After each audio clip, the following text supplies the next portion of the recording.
জামাতের একটা কোয়ালিটি আছে, সেটা হইল জামাত এত ডিসিপ্লিন যে তারা কমিউনিস্টের চাইতেও বেশি শৃঙ্খলা মানে চলে।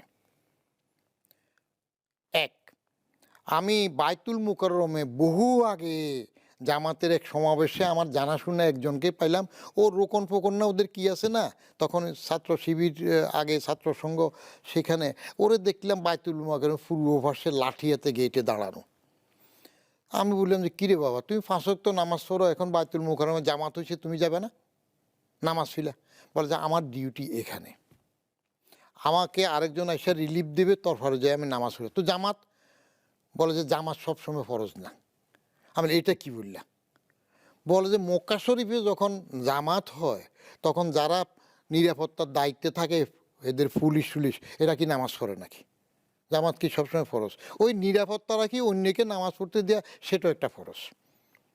জামাতের এই কঠোর ডিসিপ্লিন। আরেকটা জিনিস আমি দেখলাম, জামাতে যে আওয়ামী লীগের একবার খালেদা জিয়ার সমাবেশে আসার জন্য সব বন্দি করলো না, জামাতের লোকজন কেউ যদি জেলে যায়, আওয়ামী লীগ, আলীবাজার এদের লোক গেলেও তারা এত খোঁজ না। জামাত কিন্তু এটা করে। বরং আমি এক জামাত কর্মী জেলে ছিল তখন 2.5 মাস 3 মাস, তার মাকে জিজ্ঞেস করলাম তোমার উপার্জনক্ষম ছেলে জেলে পড়ে আছে, চলতেছ কীভাবে? একটা চমৎকার জবাব দিছে। বলে যে আমার ছেলেটা আরও 6 মাস জেলে থাকুক, 1 বছর থাকুক, আমি খুশি থাকবো। কারণ কি? বলে যে ছেলে উপার্জন করলে যা খেতাম যা পেতাম, এখন তো তার থেকে বেশি সুযোগ সুবিধা পাচ্ছি। সব কিছু তারা তার জন্য পাঠাইতো।